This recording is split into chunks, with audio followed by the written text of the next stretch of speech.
इस 10 फुट लंबे कॉरिडोर से कोई भी कभी नहीं गुजरा है, क्योंकि जैसे ही आधे पाउंड से ज्यादा वजन वाली कोई भी चीज इसमें घुसती है, छिपा हुआ जाल तुरंत चालू हो जाता है। इसे बंद करने का एक ही तरीका है कि रास्ते के सबसे आखिर में लगे स्विच को दबाया जाए। यही एक चीज है जो अंदर इंतजार कर रहे खजाने की वजह से पूरी चीज को बंद कर सकती है। आसपास के लोगों ने अनगिनत बार कोशिश की थी और हर बार नाकाम रहे। जैक ने कॉरिडोर को एक नजर देखा और उसे तुरंत हल सूझ गया। उसने एक पेन और कागज निकाला और जल्दी से एक डिजाइन बनाया। फिर जो भी सामान उसके पास था उससे उसने कुछ ही समय में एक छोटी गाड़ी बना दी। बस स्प्रिंग मैकेनिज्म को घुमाना था और ये बहुत हल्की गाड़ी अपने आप आगे बढ़ जाती थी। लेकिन असली ट्रिक तो आगे थी। दा विंची के ध्यान से कंट्रोल में छोटी गाड़ी बिना किसी रुकावट के कॉरिडोर से गुजर गई। टनल के सबसे आखिर में बने छोटे रैंप के बावजूद इससे गाड़ी की रफ्तार मुश्किल से ही धीमी हुई। जैसे ही सपोर्ट आर्म नीचे गिरा और गाड़ी को अपनी जगह पर लॉक किया, दा विंची ने तीसरी रस्सी को जोर से खींचा। गाड़ी के ऊपर लगा बांस का डंडा धीरे धीरे ऊपर उठा।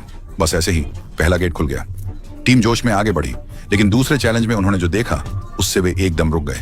उनके सामने का नजारा डरावना था। उनके और अगले कमरे के बीच बस एक पतला पत्थर का पुल था, जिसके नीचे एक गहरी चट्टान थी। आगे का पत्थर का दरवाजा की होल्स के घने जाल से ढका हुआ था। एक भी गलत की होल और उनके पैरों के नीचे पुल का एक हिस्सा पीछे हट जाता।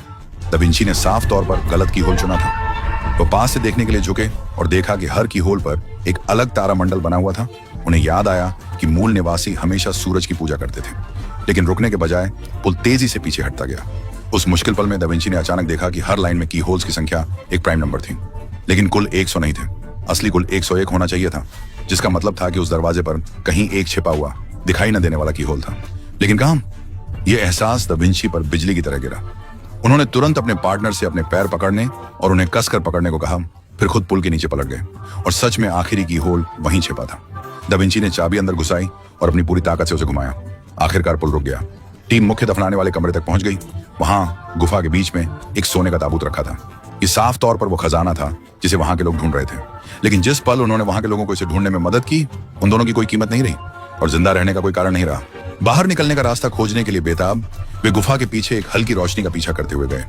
लेकिन उस रास्ते के पार सिर्फ एक खड़ी चट्टान थी। बचने का कोई रास्ता नहीं था। ये जानते हुए कि वापस जाने का मतलब पक्की मौत है, दा विंची ने तुरंत एक हिम्मत वाला फैसला लिया। उन्होंने पहले से बनाए हुए ब्लूप्रिंट निकाले और अपने पार्टनर से पास में जो कुछ भी था उससे बनाने को कहा। इस बीच वह समय बचाने के लिए ताबूत की ओर बढ़े। उन्होंने जमीन पर कुछ मैग्नेट वाले गोले देखे और तुरंत समझ गए कि ताबूत खोलने की चाबी यही है। उन्होंने ध्यान से एक गोले को एक खांचे में रखा और जैसे ही मैकेनिज्म खुला, वे दोनों बस जम गए। उस सुनहरे ताबूत के अंदर उन्हें जितनी भी चीजें मिलने की उम्मीद थी, उनमें से कोई भी इसके आसपास भी नहीं थी। एक बोलने वाली मैकेनिकल कांसे की मूर्ति। जैसे ही दा विंची ने उसे उठाया, देसी योद्धा अंदर आ गए। ठीक उसी जरूरी पल में उन्होंने कांसे की मूर्ति छीन ली और गुफा के मुंह की ओर दौड़े। खुशकिस्मती से उनके पार्टनर ने पहले ही एस्केप डिवाइस खत्म कर लिया था। दा विंची बिना किसी हिचकिचाहट के चट्टान से कूद गए और देसी योद्धाओं के घेरे से आजाद होने में कामयाब रहे। उन्हें लगा कि पूरी मुश्किल आखिरकार खत्म हो गई। उसे क्या पता था कि असली खतरा तो अभी शुरू ही हुआ था।